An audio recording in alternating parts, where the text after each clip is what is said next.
Na komba tata pe ya mwana pe ya molimo santu.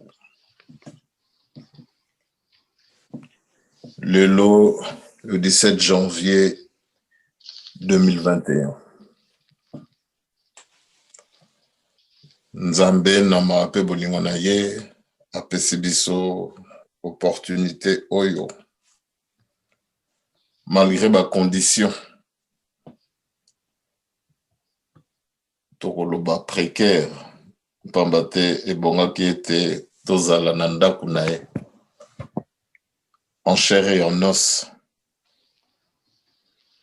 Mais étant donné de la réalité, ya mokili oyo tozali na yango et permettre biso te tokoka kosangana. Liloba ya Nzambe toyoki yango à travers Papa Simplice. Ya solo bana Papa Simoki Mbangu lelo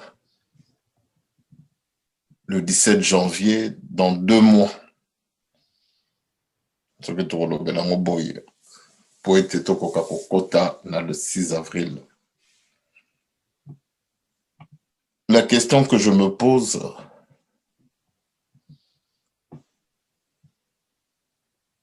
centenaire, il y a papa qui solokele. Dans quel état d'esprit tozalaki nango?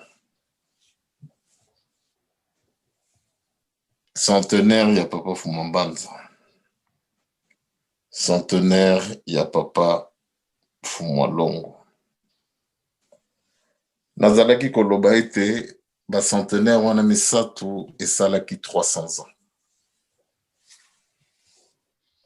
Bafumolongo azotalisa biso ke soki yo na ngai tobebisi tokokota na bowumbu ya 300 ans. Mais encore une fois, tokozwaka makambo ya Nzambe na ndenge tolingeli yango. Tokotalaka jamais profondeur ya likambo. Depuis que le monde est monde, ndenge batalisi biso makambo ezalaki kala yango mpe kaka ekozala lelo. Tokomonaka toujours que mutu akobebisaka. Mutu akosalaka toujours le contraire ya maye Nzambe akopesaka ye. Mais soki totali batu ya kala, ba condition bazalaki kosalela Nzambe tokolobaka ezalaki ba condition moko ya kitoko. Pamba te ba tentation. Oyo ekokaki kozala na ntango wana nawe ezali lelo ekokani te. Pamba te lelo tozali na ntango moko oyo mutu mayele eleki. Oyo mutu matoi eleki mutu na mulai. E yango mute pesi biso lolendo. Pamba te tomoni ke tokoki. Mais matoi ebosani ke soki négligé mutu. Soki mutu eyoki pasi, matoi pe koyoka pasi. Pamba te ça ne fait partie que d'un seul même corps. Soki tokoki kozwa métaphore wana. Donc lelo bana Papa Simoki Mbangu. Centenaire oyo ekoki kozala peut-être plus spécial. Pona nini? Pas parce que le 6 avril. Mais parce que ti tozokota na le 6 avril, tozali na pasi. Toza na bobangi. Mais ndenge na lobi, les 3 centenaires passés. Comme pas ces ezalaki te, tozwaki pe ba attitude mosusu. To négligeaki pe makambo mosusu esengelaki to néglige te.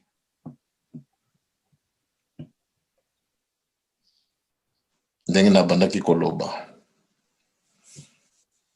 Tolobi, topesi ba slogan.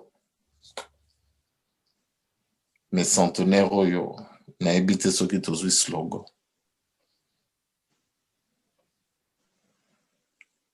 Voilà bana papa Simon Kimbangu.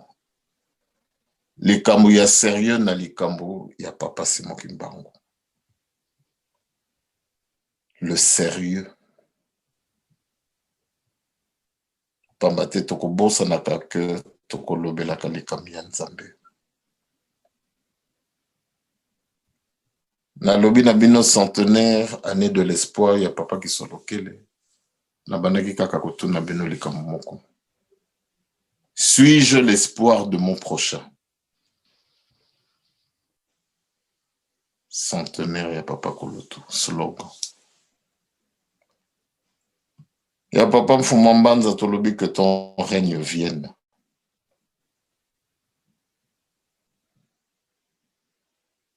Bana papa Simon Kimbangu. Règne yango tozali kofandisa yango na ndenge nini. Nalingi que papa Simon Kimbangu to papa Mfumambanza régner.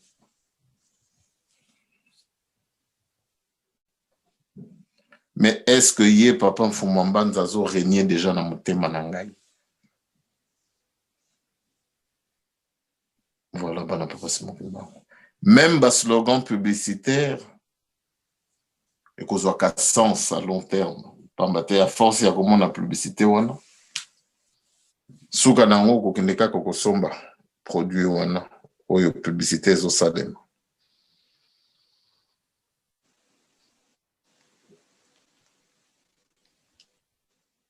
Papa Mfumwalongo toye lisusu na bas slogan. Na lobi tozala l'image ya papa Diangenda. Image. Image. Même là, ça a été difficile pour que nous soyons à l'image de Dieu. 300 ans, bana papa Simon Kimbangu.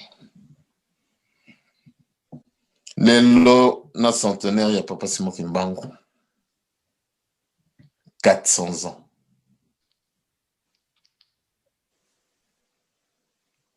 « 400 ans, bana papa Simon Kimbangu. Nous allons fêter le kimbanguisme.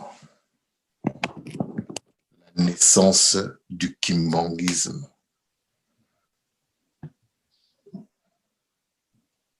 « 100 ans.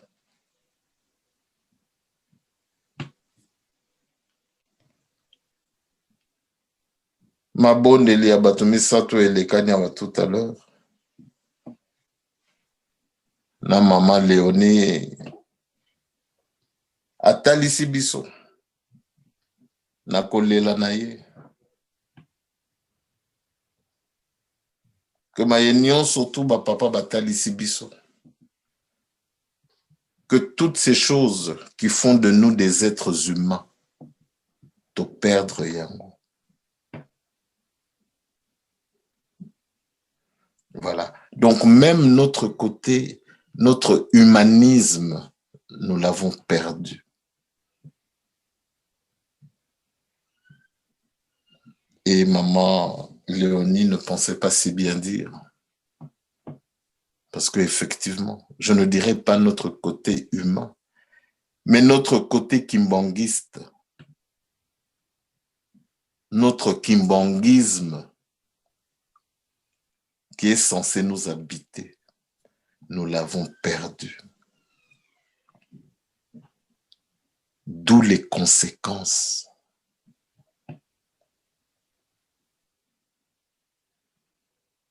Ya solo bana papa Simon Kimbangu, tozwaka likambo ya Nzambe naliseki te. Yango nakolobaka na bino tout le temps. Et peut-être mingi balingaka yango te. Soit ba papa bakosaki biso. Que bazalaki ba escroc. D'où notre facilité de négliger. Ya kobwakisa likambo yo Il y a Papa Simon Kimbangu. Tokozwa kango avec légèreté.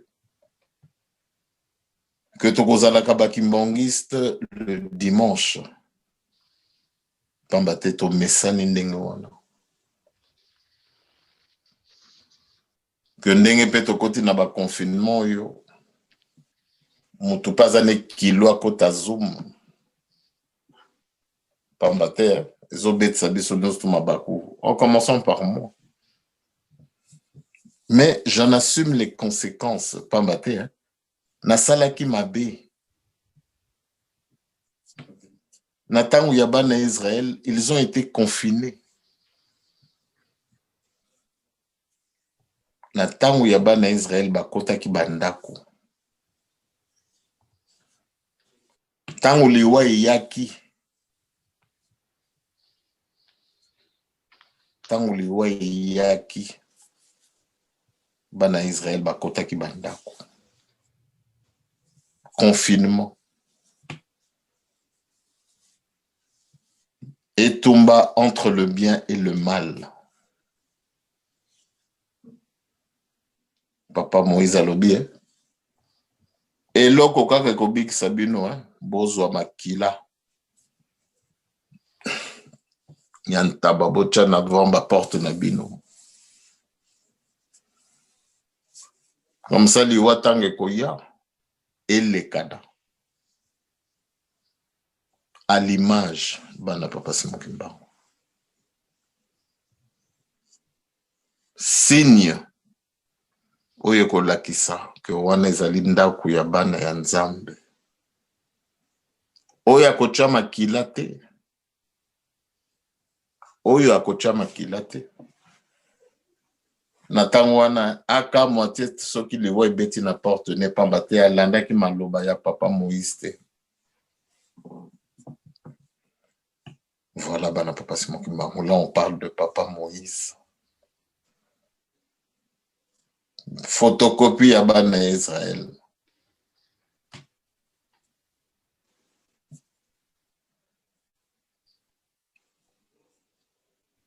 Papa Josué azui makila ake kotia na ndaku ya Datan. Datan alongwaki na ye mwana Yuda. Tanga teki Papa Moïse asengaki azala gouverneur. Papa Ramsès pe apesaki yango tango baye kokanga Papa Moïse. Asengaki azala gouverneur pe azwa mwasi oyo abandaki kolinga oyo azalaki pe esclave oyo Papa Josué abandaki kolinga. Donc ye en tant que gouverneur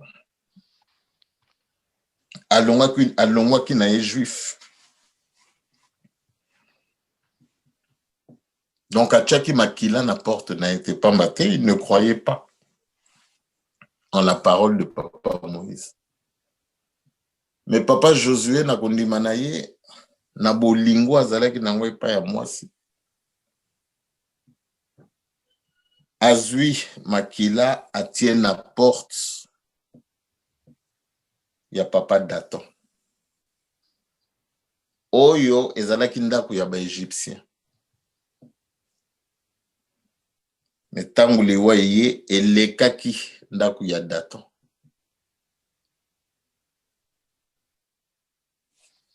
Pamba te, image oyo liwa to l'ange de la mort tanga batindi ye na Nzambe. Tanga moni kaka makila akotaki na ndaku wana te. Me bandaku nyonso tu oyo etikalaki ya bana ya Egypte to na bato oyo batiaki makila te. Liwa pe pasi ezalaki na bandaku. Ti ndenge toyebeli, Pharaon a libéré bana Israël. Donc lelo bana Papa Simon Kimbangu tokoloba kango. Tozali photocopie ya bana Israël. Papa Simplice atalisi biso ma ezalaki kala. C'est juste la forme qui change, mais le fond reste toujours le même. Donc yango nesengeli biso tokoka ko lieba kotanga. dans les signes. Lelo, yonanga ibakimbongiste.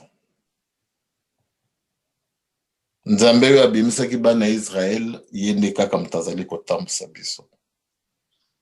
Ye wana kisolokele lokelo.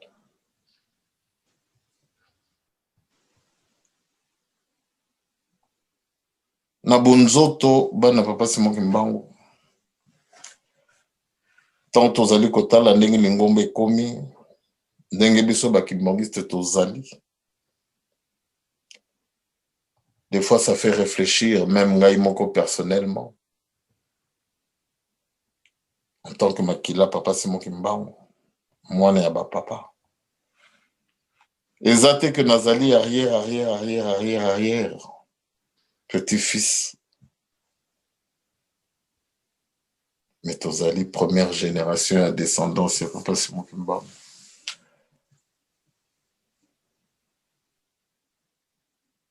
Oyo epesameli biso responsabilité. Tolinga te ezali bongo. Mokolo wana, juste après Ujiki, il y a vendredi, naba papa tozali ko solola. Souci otokoki kozala na yango. Natango tokomonaka ndenge nini lelo kimbongiste. En revenant na libondeli ya maman Léonie, nous avons perdu de notre humanisme. Nous avons perdu de notre humanité. Donc tout ce qui fait que nous soyons des êtres humains, tozana ngoli société. Kibuni amane mute fandi katina biso. Or c'est la foi qui pouvait nous faire sortir de cet esprit-là animal. Surtout yonanga imoto mwindo.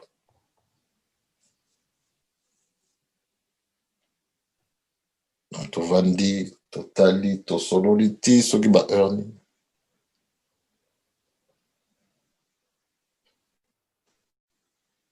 Tant tokati na bandeko na bandeko kanisa.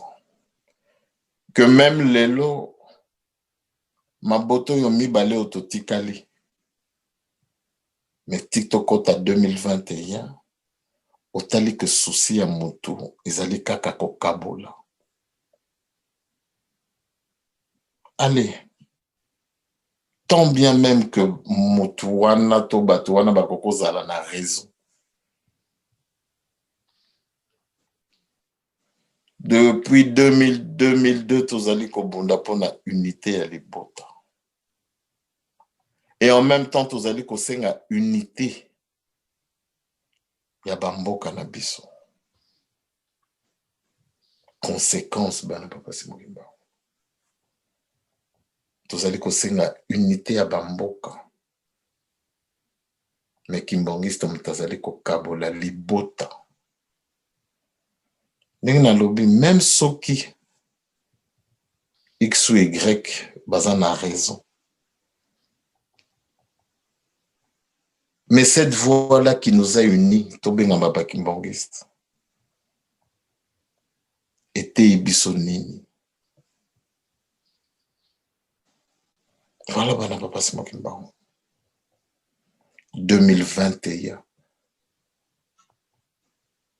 Toyoki que mutation, cette maladie, bah, couvre-feu, confinement, des termes que on ne pouvait qu'entendre peut-être que dans des films, dans des récits d'histoire. Mais les lots tokomi ko vivre yango. Ezobangi sabi sauté. Natina ya kimutema mabe na biso bana papa Simon Kimbangu. Déjà, nous sommes responsables. Que Nzambe atiki satana salo elingi. Parce que Nzambe a abandonné kamutute na kolobaka na bino. C'est nous les hommes qui abandonnons Dieu. Dengi na lobi, matoyi eleki mutu. Yangwana Nathalie, nazo réfléchir, nazo kanisa. Kotala. Nake musika. Satan atiba bwakaki. Nathalie, peut-être qu'il avait raison. Voilà, bana papa Simokimbaru. Tout mécanisme de kokanisa. En se contextualisant. Peut-être Satan avait raison. Tant Nzambe atindi et pas yakolo Yesu. Aïma. Pambate, il était convaincu, il était sûr d'avoir ce savoir, cette connaissance. Il y a Papa Kulutu. Donc, tant Papa Kulutu atindi pas Papa Mfumambanda, si pendant des siècles, azalaki kaka kokende pa ya Nzambe, et que Nzambe alobini kazaki na mwana, peut-être avait-il raison. Yakoyima.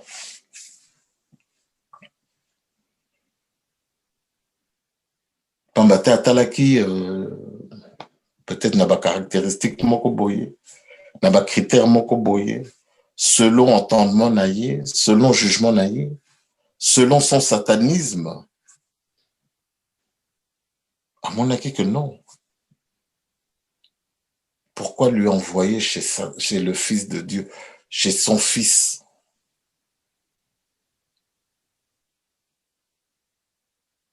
Satana abetaki mabaku. Mais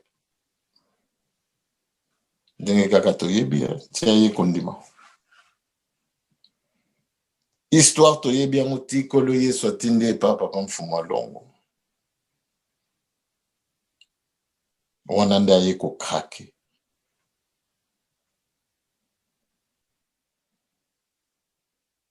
Mais ceux qui ayebaki ba papa, to ayebaki papa Kulutu.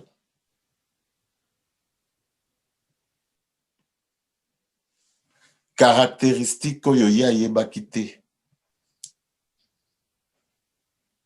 Ezalaki que Nzambe aza bolingo.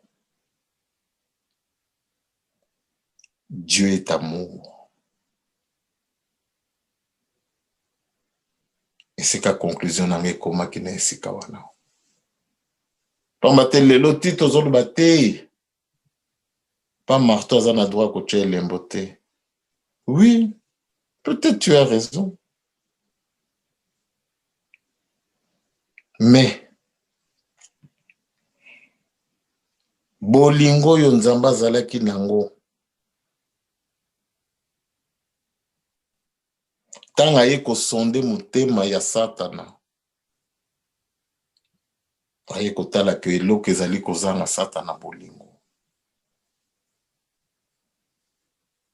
Pambate pona boya likambo oyo Nzambe atindi kolo elembo.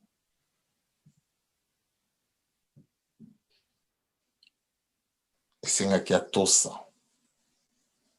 Ntango Satana abude.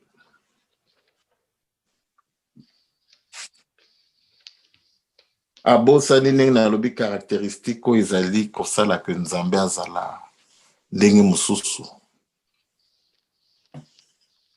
Bolingo.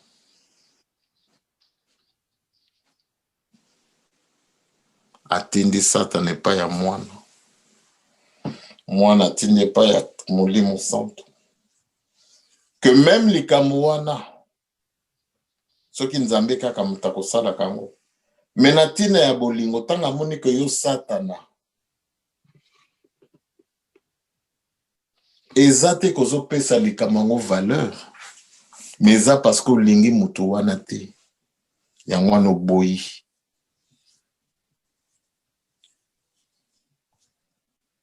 Satana ti aboyaki. Kokende pa ya mwana. Kokende pa ya Molimo Santo. Pamba te azalaki na bolingo te.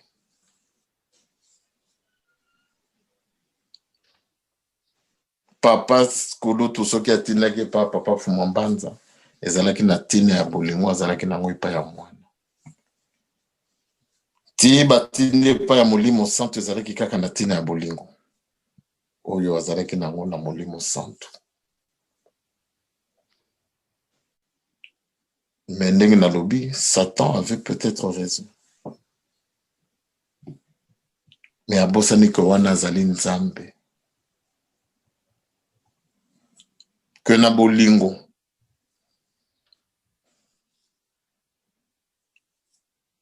ke ngai ndenge nakoki kolengela mutuka na ngai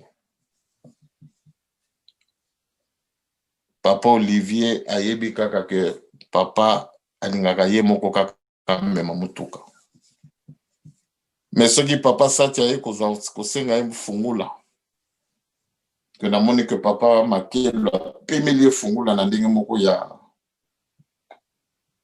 même par rapport na ngai akokaki kozwa réaction wana te mbala nsima nakoyebisa ezwa fungula pesa papa nakopesa papa Sati amema mpo na ngai elakisa papa Olivier ke wana aza mwana na ngai attention totali kaka na bolingo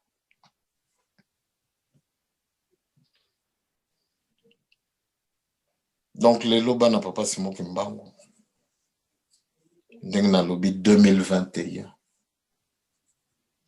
moto azoluka kaka kabola maboto etikali mibale na nzoto pamba te na molimo ndenge nakolobaka toza na biso mabota wana misato ezali esika moko na 26 ndenge nakolobaka kobanda na yasu oza ntina leki na mama Solange ntina azali koloba je parle en leur nom. Je ne peux pas dire quelque chose qui va à l'encontre de l'enseignement Yubatata Lwapesi.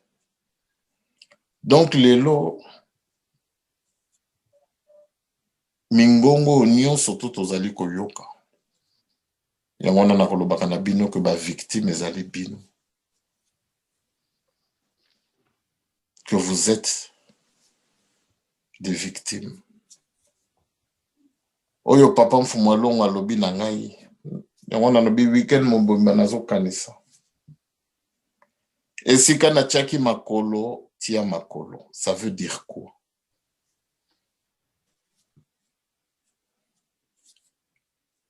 Conseil ya tata et pas ya mwana.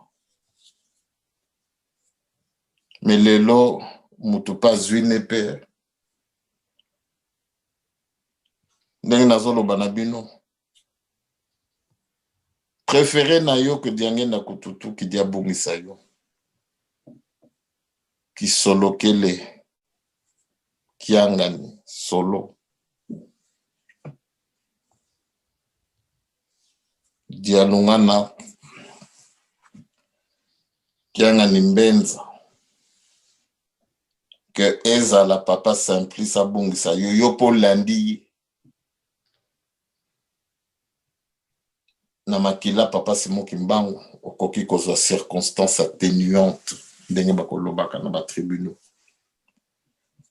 Mais lelo mutu pas une pe liloba pe a interpréter ngo pe na ndenge na ye. C'est même pas de l'interprétation. C'est la désinformation qui mutema mabe.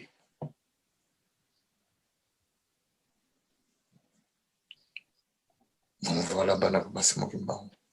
Na 2021 malgré les lois ezali korodé. Tia signe ya makila bandako wana ezalaki teke bango nyonso bazalaki bata bolingo mebe comme ça là. Napesi bino ti exemple ya Datan. Liwa ekotaki te. Pourtant azwaki position yem ta trahir Moïse. Yem ta trahir Moïse. Mais rien que le fait que batiaki ndako wana à l'image de Diangenda Kontima, liwa ekotaki te.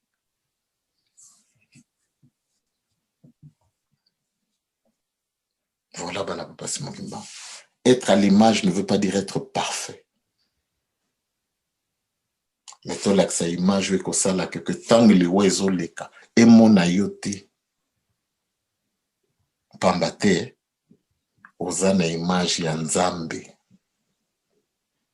que liwa ebani nzambe emoni signe ya ye papa qui soloke.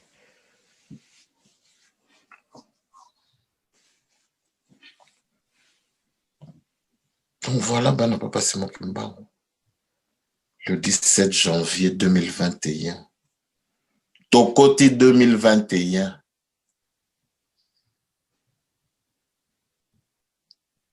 Bokoluka kokabola.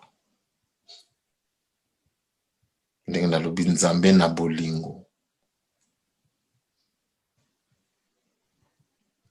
Napesi un exemple, oui, papa Olivier Pessa. Papa Noël Fungola na ngai, pambate wana mwana.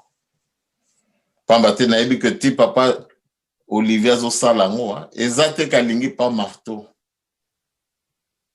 Mais ezake papa sati apesa ke kanda. Papa Noël abetsa ke mabako. Azi occasion kulbake non, na kopesa ote. Même s'il a raison, parce qu'effectivement, papa Lingakate abanga que batuta ye mutuka. Mais le fait que naïbi que papa Olivier Azolobela na mutema mabe na kotinda ye apesa paoli papa Satia Fungola. Voilà bana papa Simon Kimbangu. D'accord, Bozan a raison. Mais pourquoi détruire les âmes? Pourquoi pousser les gens à la haine?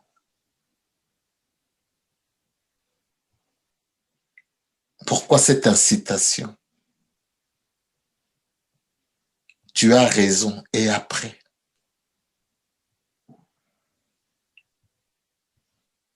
Pambate, ndenge na lobi. Oyo nga na solo laki na tata na nga yo yebite.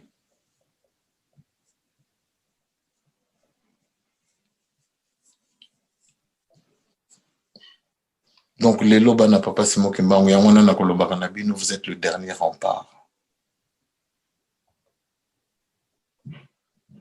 Ba chef spirituel ba koma ebele na kati ya Lingomba.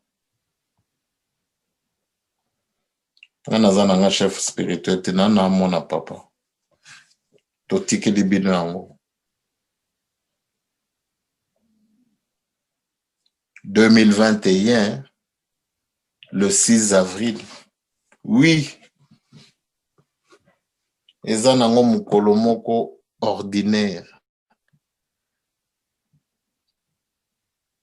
Dans le calendrier grec, ndenge nazoloba mikolo, ekozala nango mukolo moko ordinaire. Mais dans le calendrier kimbangiste, ekozala exceptionnel pambate oza kimbangiste. Yo mutoko sala que mukolo wana izala extraordinaire. Parce que justement, yo kimbangiste okokoma okozala. Ndenge nazoloba que papa Simon Kimbangu ya kokuta ba kimbangiste. Parce que c'est toi et moi qui ferons que ce jour-là soit spécial. Mais selon les hommes, selon les communs des mortels, ça sera un jour ordinaire. Donc, yo kimbangiste lakisa que mukolo wana te. Mukilie kamwa. Ndenge nini kimbangiste asali to akomi boye. Voilà, que les gens soient pâmés en te voyant. Bah, Monique pas Joseph Azaraboete m'a commis ndengi mususu. Voilà, bana papa Simon Kimbangu. C'est toi qui feras que ce jour-là soit extraordinaire. Pas avec des slogans. Mais ce à quoi tu aspirais en devenant kimbanguiste. Parce que nous avons échoué. Tokomi obstacle na likami ya papa Simon Kimbangu. Tokoma ko fragiliser œuvre ya papa Simon Kimbangu ya moneli pasi. Tout simplement parce que nous nous sommes comportés comme des êtres humains. Kobana na biso moko bana papa. Tobosani soki tozalaki banani. Yango wana na kosambelaka mikolo nyonso. Mpe Nzambe apesanga kaka makasi mpona natikala ngai. Ke ndenge papa Mfumalongo alobaki esika natiaki makolo. Linga ndeko na yo, réussite na yo ezali na esika wana. Metala lelo. Papa Mfumalongo atalisinga ke famille na yo, Nkamba, Gombe, na ndeko na yo Kimbangiste. Oyo andimeli yo. Oyo andimeli pardon koko na yo à travers yo. Voilà quelle était ta famille. Maintenant, c'est un choix.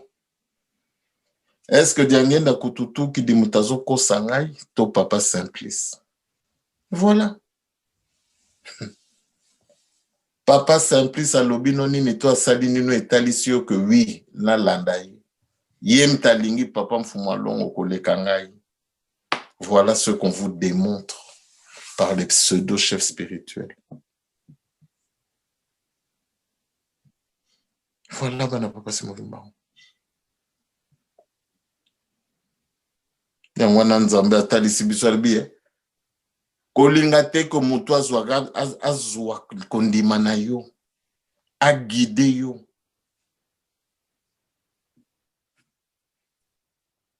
Mayeba tata na biso balakisi bino pendant toutes ces années. Lelo ba petit démon moko boye baye pona batalisa bino le contraire.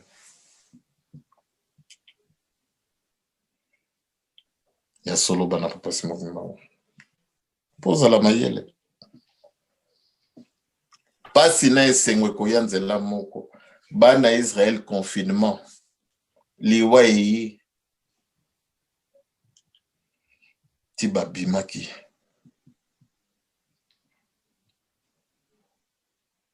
Donc voilà bana papa Simon Kimbangu. Ezali kam ya Nzambe. Kimbangiste alingi te que tozala na batrace ya batata na biso.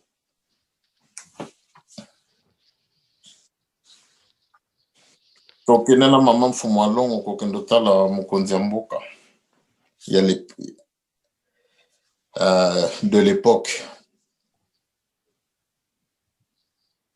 Mokonzi ya mboka wana tango amonaki ete mikolo elekanaki akutani azwi ba nouvelle ya wana papa Mfumalongo atiki biso.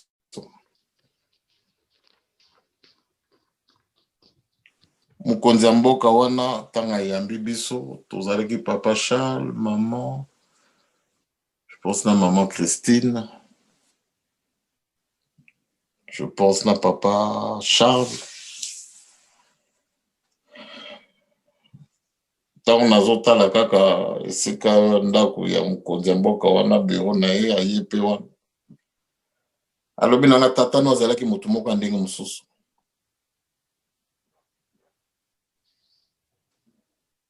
Luka ozala sur la trace, sur les traces de ton père. Kimbangiste te bana papa Simon Kimbangu. Aza kimbangiste te. Azwinga kanginga wana, asimbi ngai. Zala sur les traces ya tata na yo, c'était pas un homme. C'est un homme extraordinaire, je pense, c'est le terme qu'il avait utilisé. Wana mutu. Yo kimbangiste tozala na batrace ya batata na biso, yo kimbangiste tozana esengo te.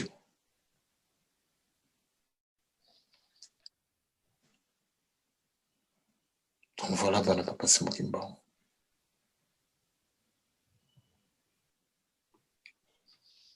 Atalisi ngai munene ya tata na ngai. et a trouvé une logique que nalanda bizaleli oyo ya tata na ngai.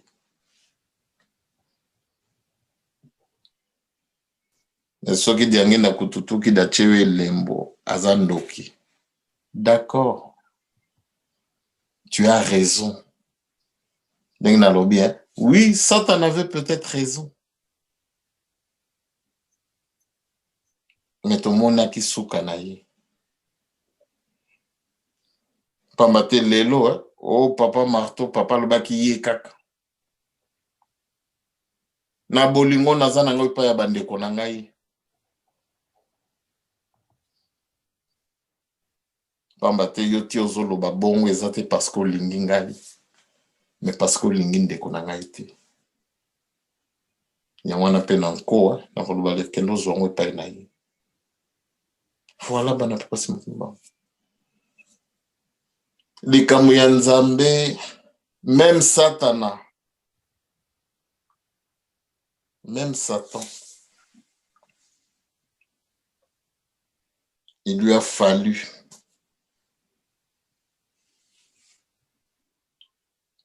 le temps que ça peut prendre pour Nababo Akaye.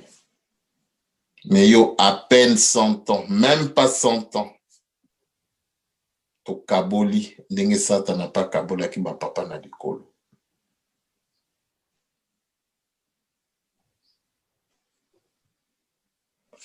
Donc, lelo 2021, moi na 26, moi na papa Simon Kimbango.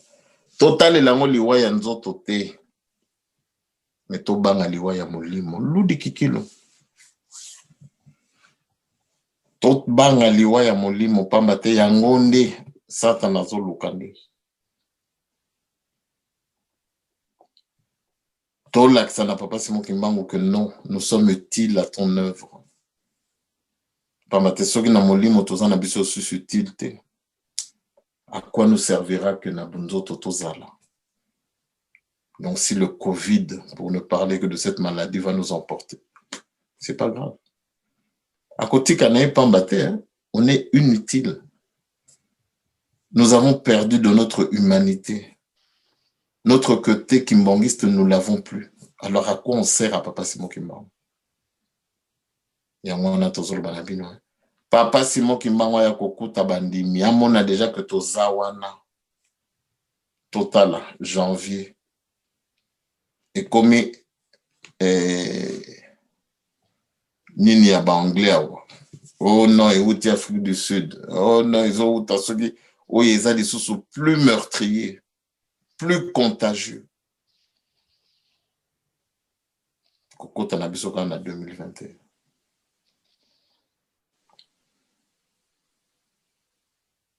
Donc, il y a mon abana pour passer mon Kimbango. Réfléchissons. Quoi faire pour arrêter cette hémorragie?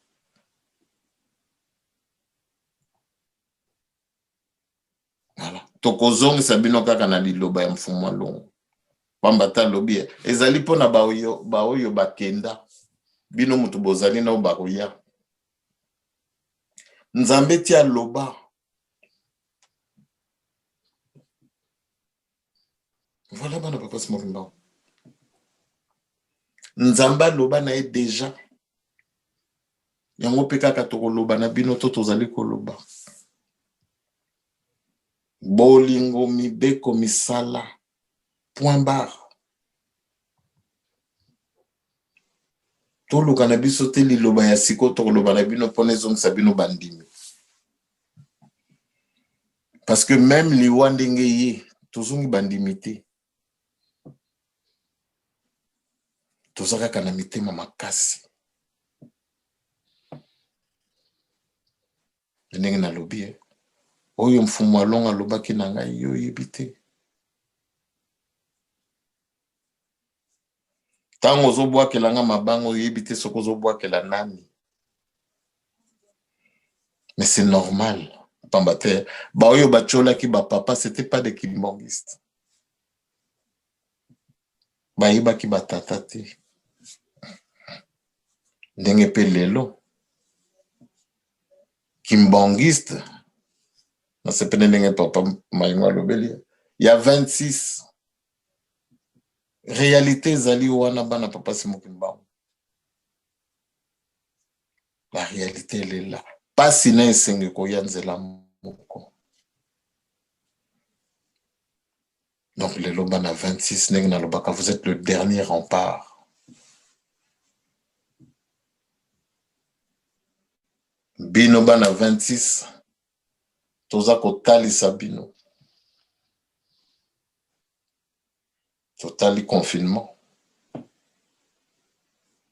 Nous sommes plus disposés. UGK international. Culte. Tant que tu as aucun esika mususu pona kaka koyoka liloba. Tout ça là que to loba que à quelque chose malheur est bon. Bon pona yo nangai. Pour être to koka kozo conscience et responsabilité na biso. Pour être to makambo avec beaucoup de recul. Pour être que tant likambe koi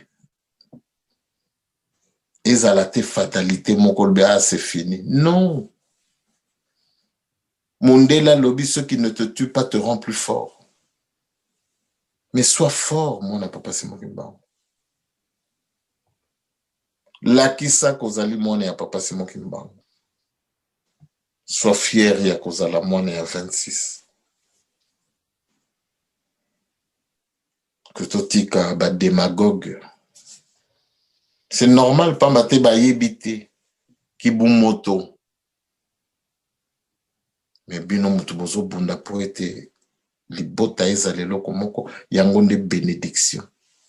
Yango nde conséquence nango ekozala ya kitoko ba retomber nango ekozala. Oyo balobi bazui huile ezo couler na mandefu ya Abraham po ekitati na ba descendance na ye. Voilà mon papa Simokimba. Je m'en a 26. Bomi tuna esengo ya pa marté kozala kanini. Tant na kolobaka na bino Fumalong alobi na ngai que réussite na ngai matérielle et spirituelle ezali basée. Bomituna, je gagne quoi en disant ça? Je gagne quoi? Voilà bana papa Simokimba. Nzamba lobi, nzambe mutu moko tako kiko ya koloba, kobana na biso moko na libota. Atalisa moko na bino que papa Mfumalonga bana kolinga mwana ote. Que papa Mfumalonga bana kolinga bana bandeko na ete. Voilà. Mais kokipete que soki na koloba non. Pas Joseph, vous savez papa Michel alingaka pa Mfumalonga te. Tant bien même. Mais yonde mituna avant ça la pas Michel Eloko Toli Kambu mituna liboso est-ce que papa Mfumalonga banayi kolinga papa Simon King te soki balobi no que oui papa Mfumalonga banayi kolinga ete à ce moment-là ce que tu vas faire est aller. Voilà bana papa Simon Kimba talela nano wana avant Lukao attaquer papa Simon papa Zako tala nano soki nzamba bandaki kotalela ndenge nini.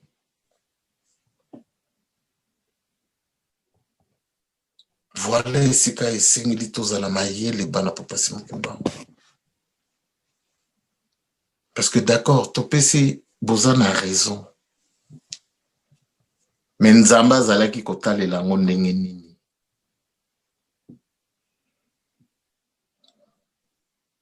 Mutakotalisa que pa Michel alingaki papa Mfumalonga te. Bayokisi ngai pe ndenge tokoma audio pe non pa Michel azofinga papa Mfumalonga. Oui, ekosala nga pasi. Nini pa Michel akokoma niveau. Omoni ene kotindanga na bosa na lilobo papa Mfumalonga lobaki na ngai. Parce que c'est ça. C'est ça qui est important. Le pouvoir de la parole. Réussite na yo eza basé na esika wana. Sikoyo ngai naye kokwesa liloba. Parce que mutatali singai que pas Michel alingai papa Mfumalongo te. Te bana papa Simon Kimbangu. Ata mutatali singai ki ba pa Simon King, papa Zaku balingai Mfumalongo te. Ngai na kokanga makaka na liloba ya Mfumalongo que lingande kona yo, que réussite na yo eza na esika wana. Voilà bana papa Simon Kimbangu. Yango ne papa Simon King atalisi biso. Tokangama. Tolinga te que moto ya. Apesolite moko ezali contraire. Ndenge na lobi esika nga nazalaki na tata na ngai azalaki te. Ngai pe esika ye azalaki na tata na ye nga pe nazalaki te. Voilà bana papa Simon Kimbangu. Réussite na biso ezali na esika wana. Confinement na latalisi bino bana Israël bakotaki na bandako.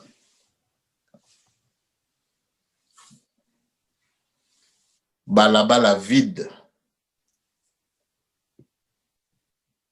Mais tant les ouais yaki ekotaki na bandako na bango te. Biso pe tozala l'image de dernier na continent. Poliwa ya molimo ekuta biso te.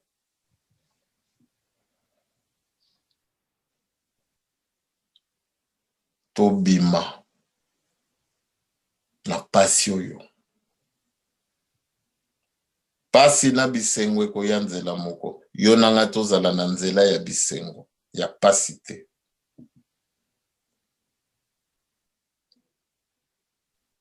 Voilà bana papa Simon Kimbangu. Pamba te ndenge na lobi. Esika moko te. Mutu moko ta kolakisa ngai ke kobanda papa Kulutu. Ata batalisi papa Michel que nga na banda kotonga papa Kulutu. Mais papa Kulutu jamais koloba papa Michel Dienay parce qu'atonga ki.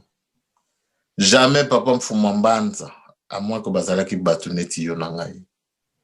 Mais je ne pense pas que bazalaki batu. Donc les loba na papa Simon Kimbangu, oui. OK. On vous l'accorde. Mais attention. Dieu est amour. Satan aboua kamaki. Même si il a même cherché à démontrer qu'il avait raison.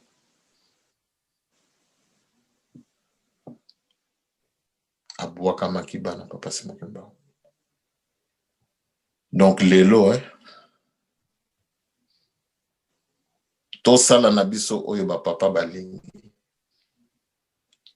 Aimez-vous les uns les autres comme moi je vous ai aimé. Otali. Fumalonga lingaki biso. Papa Simon Kimbangu andimi amona pasi. C'est par amour qu'il l'a fait pour nous. C'est pas par intérêt. Yonanga tropesen. Mais c'est l'amour qu'il avait pour l'homme qu'il a accepté ce sacrifice. Donc aujourd'hui, ne soyons pas ingrats. Toza vivant na bunzoto mena molimo titokufa. To lingande na molimo toza la vivant. Denge Mfumalonga lobaki na kotika na mais je repartirai vivant. To lukande ki vivant wana. Donc lelo, c'est pas grave. Vous avez la raison, biso ndeto amabe. Na misu na bino. Mais na misu ya batata na biso te. Pamba te, tozo loka nano unité. elembo tozwi yango bambula tosali nango nini oyo bazwa yango babundelaka yango lelo basala nango nini nandimi te qu'ils sont plus kimbangistes que moi donc voilà bana papa Simon. Voilà okoki kotonga eloko me oyebeli yango ntina te otongi na yo bato bazali batanga bakokosala na bausine ya bapeugeot batikalaka jamais kokosomba peugeot masalaka na usine yango donc voilà bana papa Simon Kimbangu lelo toza na pasi covid epai tozala mayele bana papa Simon Kimbangu bino bolingo mibeko misala dernier rempart du kimbangisme tosepelisa papa Simon Kimbangu ludi kikilo akosepelisa biso tobanga na biso te tolakise kaka ke toza bandimi toza wana tokomona ndenge nzambe akosepelisa biso. Soyons à l'image liwa eleka pas parce que non te nazali na pasi papa samelaki te ngai te tozala nde kaka l'image tokomona yo nde moto kokende kosalisa ndenge nzambe alobaki na biso mokolo wana koke epai ya mutu okanisi kaka osambeli na sa motema ndo mutu wana biki tala nguya nzambe azopesa yo. La foi, bana papa Simon Kimbangu, c'est ça ton pouvoir. Nzamba za bolingo, nguya pesaki papa Adam. À la seule différence que ta foi, c'est à toi de l'entretenir. Ton pouvoir, c'est à toi de le préserver, de l'entretenir, pour que tu sois capable de faire les choses que papa Adam a pu faire. Papa Adam, il avait cette facilité, c'est juste cette facilité. Tolo bakazala ki neti, comment je peux dire ça? Na mayele moko boye kakoteli yango classe te bapesi yango mbala moko or yo na ngai il faut tokotela yango classe tobatela yango tokolisa yango voilà là donc c'est là encore ezotalisa biso bolingo ya nzambe ti apesi papa donc punition mais même temps asali mutu apesi don le don de la foi atiango kati na mutu yango nde Satan azoninga longola bino pona bozala vide. Or c'est ça notre pouvoir. La foi soulève des montagnes. Chose que papa Adam pouvait faire à sa guise, à Monica, non, Mont Blanc place les hommes malades, t'as déplacé moi tchang ici comme sous. Voilà le pouvoir qu'il avait. Yakopé Sabanyama Kombo, Bafleur Boé Kombo. Il avait le pouvoir scientifique. Il avait tout en a. Azalaki nango. Denginina sololana niyama. Alobi pe niyama sali. Or biso yango nde foi nzamba tikati na biso. Mais yango mpe kaka yo nanga toko négligeaka. Donc voilà bana papa Simon Kimbangu. Dieu est amour. Papa Simon Kimbangu est amour. Asali biso grâce toye babango. To bomali kamonte. O balingi to kozwa raison to pesa bango. Uta 2002 to tika na kamba mais pas mbaloka biso. Oh pas marteau te d'accord nandimi na ngai hein. Voilà. Vous en avez nos chef spirituel beauté à mokili bongwana. Mais ce que bocholi bisote ya boa malamu te. Yango bana papa Simon Kimbangu. Ngai bako distraire nga jamais mais ande po na ba distraire yo. Donc voilà bana papa Simon Kimbangu. Tout le cas atteindre l'objectif na biso. Europe to loba qui est Tintsani. France particulièrement, tous en Moussala, Nabiso le 24. Tous ces petits ça, papa, c'est mon combat. Aya kokuta bana na ye, tata nyonso tout tanga kozonga kandako, esengwa kuta bano ya ye. Tocha ye à l'aise na mitema na biso. Donc le 6 avril, tout bon maman. Tout l'accent na papa que nous sommes disposés, que nyoka soit comme mutumbala mi baleti. Tous à la ndenge bate biso, moyibi na croix. Tout yebi positionne moyibi wana zoaki. De la compassion, de l'empathie et pas ya kolo yesu. Malgré ma sumu na ye. Biso tous à la ndenge wana le 6 avril. Ne mettons pas Papa Simon Kimbangu na croix. Tous à la wanate. Bisonde, tous à la baoui bako bate la likamboyo. On a bana Papa Simon Kimbangu. Liwa is en porte na biso. Emo na makila ya ntaba. Emo na image ya Papa Diangenda pona eleka. 2021, toyana ba masolote total ndenge nini tokoki kosala ke mokolo wana ezala extraordinaire.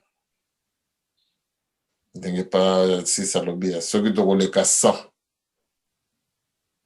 nzamba pesa bino kaka makasi ekoki po ete ezala kutu masolo lisusa ko négocier na ba banque. Parce que biso moko to saluer sengeli to sala. Tikete papa na mayoto yoki. Ba pesa biso makasi po ete toko kwa kusimba yango. To sokisi wana na komba tata pe ya mwana pe Molimo Santo. Amen. Na kombo ya tata mwana pe tata Molimo Santo.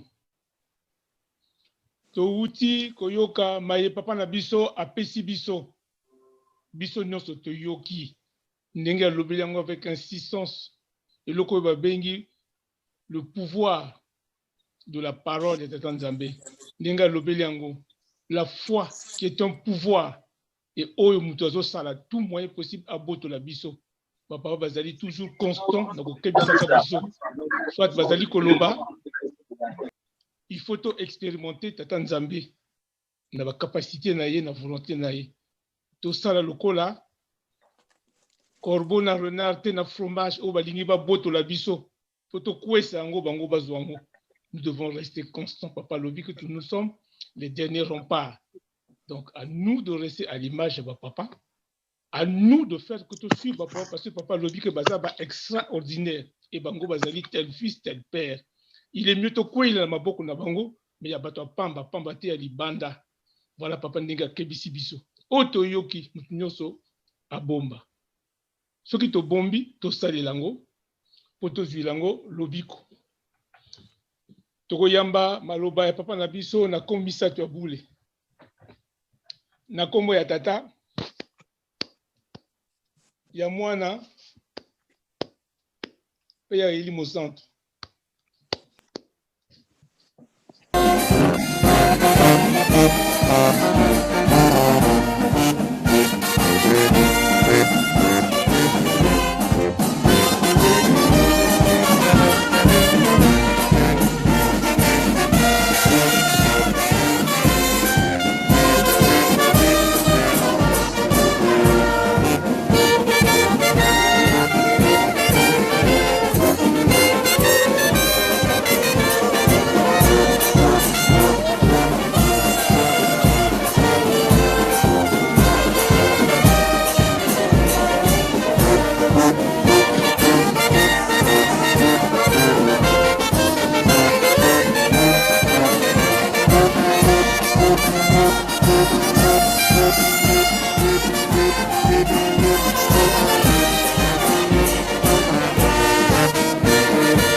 Na kombo tata moi na tata Molimo Santou. Comme chaque chose a toujours un début et une fin. Et Papa Nenga Lobaka, c'est la fin toujours et Koronaka œuvre. Papa Lobi, ne nous laissons pas distraire parce que Satan est là, à Linga Kwesa Biso. Et à Lobi, tout ce qui ne tue pas rend fort. Donc, papa bazo pesa biso. Comme ça, Tata Simon Kimbango le servi tant koya ayako monete bana, ba telemika kangui. Donc, nakanisi, lokola to sukisi programme na biso pona mukolo lelo. Oto yoki et pas ya papa, vraiment, ils allaient enseignement mounene papa zo pesa biso a pesi biso. Et to simba yango, et to kenda sens bango bazo lingela, to zala, très affectif entre biso dans le sens de Moussala, et puis tout ce simbana, tout simbana, tout simbana. Et d'ici le 6 avril, nous serons les Kelandenge, papa koye la couper sa biso rétribution naïe. Donc, nakanisi, pour nous mokola lilo to silisi wana. To sukisi programme na biso. Donc, to kozongi ça, programme pas ya papa, oto yoki, rendez-vous le 24 janvier à Pessibiso. Comme ça, papa, mais biso na libondeli, et puis na sima, papa si ça tient la biso, animation. Merci, Père Joseph. J'espère que Batunion surtout vous après pour na Tintani la biso, il y a le papa justice, Tozagi Lobby. Je pense que Binonio surtout Bobongami, Bapa Lukombo, pas Simplisme Tate Biso, pas Joseph. Oui, papa. Donc, oui, papa, Tobongami. Tout ça est sonité, papa. Merci. Soni nanga yezali passe na bino. Attention. Oui, papa. Attention. Soni ya papa Simon Kimbangu ezali passe na biso bato na mokili. Donc, ba jeune, ba maman, ba tata,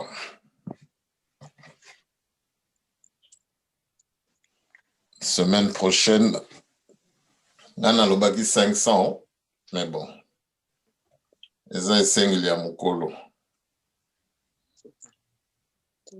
Ba ma fifi, ba mama Dolo, papa Michel Isaka.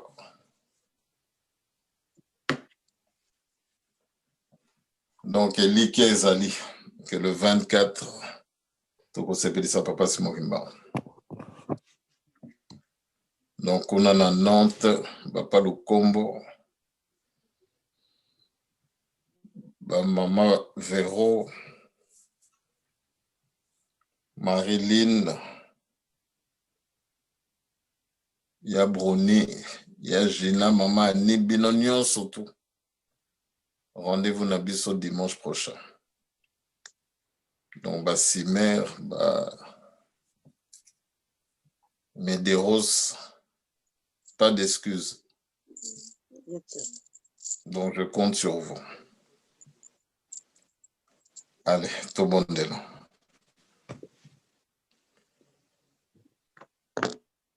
Na kombo tata pe ya mwana pe ya Molimo Santou, nzambe na biso, encore une fois te remercier biso. Bino. Koyeba bino papa, ezali eloko moko ya kitoko.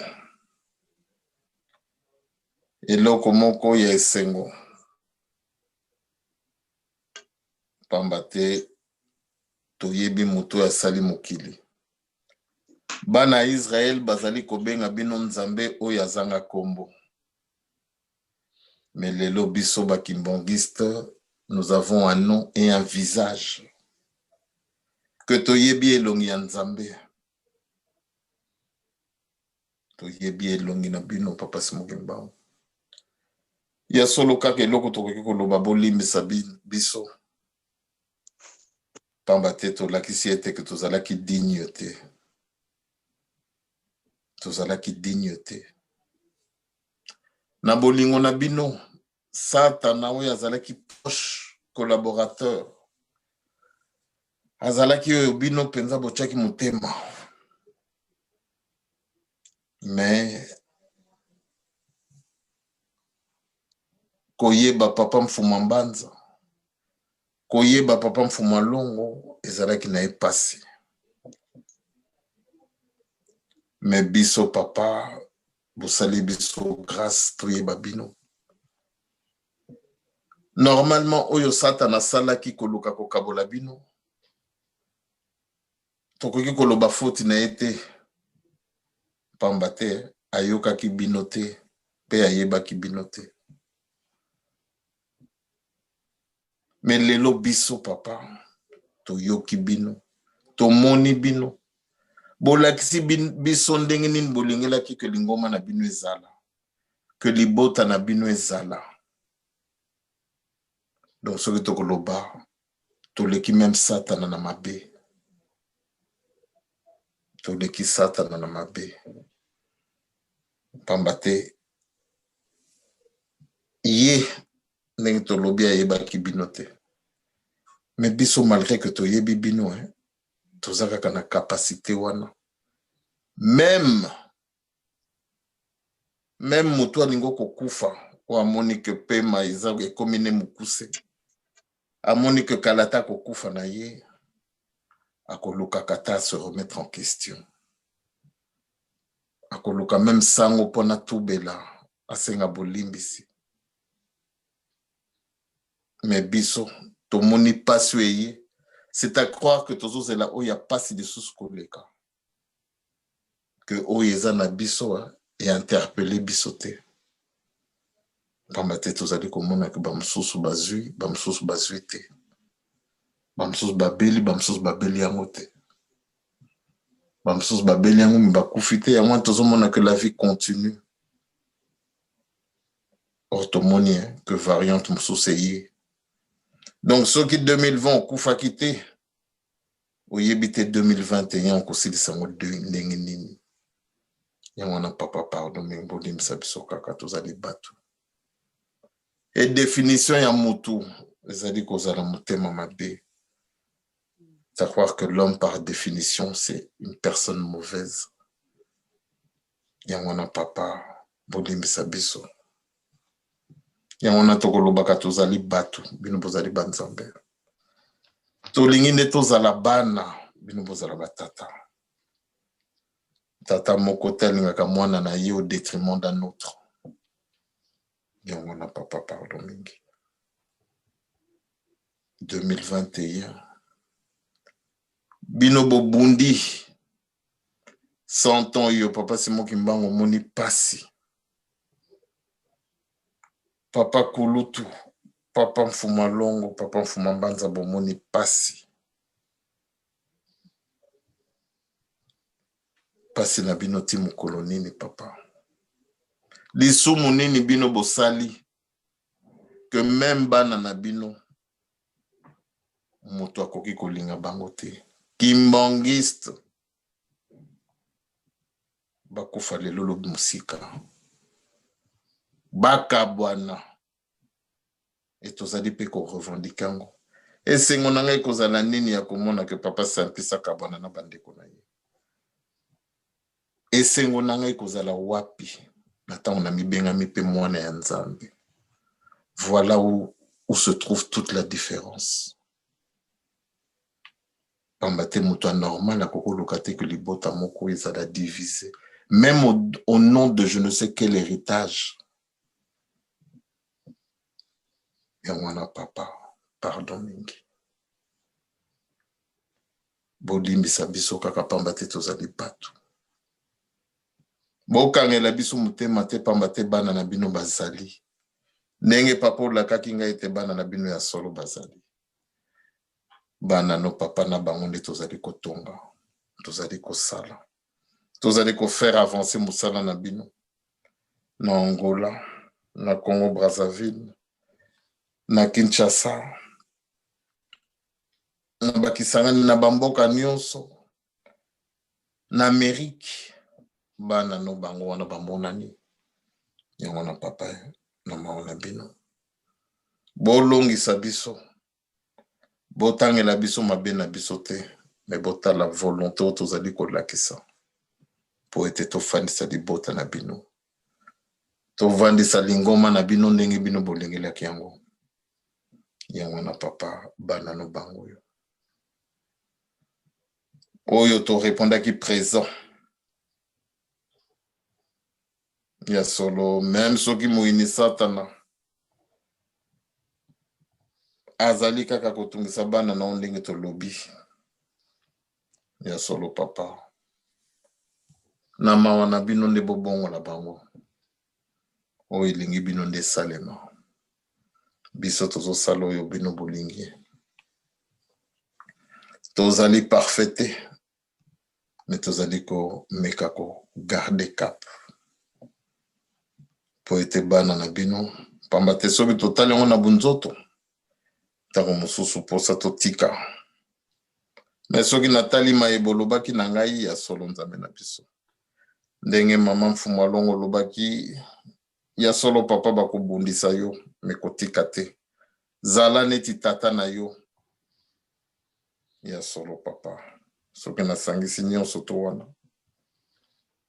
yango mte ezali kopermettre biso tozala debout pamba te bana na bino bazali meme mibale misato batikali papa tokozala kaka wana pamba te elonga ezali na baoyo babateli likambo na bino yango na nzambe na ngai natie bana no na maboko na bino moyini satana soki aluki bango papa mona bango te me bamona bino basato papa kisolokele papa dialungana papa diangenda kontima bino misato na mutu moko papa simoki mbango molimo santo kimi encore na sengeli na banzoto mpe na midimo na bango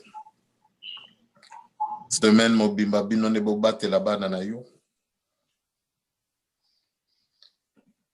liwa mpe soki eluki bana na yo nzambe na ngai emona bango te mais emona bino basato kimi encore tosengi bino banda lelo kino suka na komba tata mpe ya mwana mpe ya molimo santo amen Amen.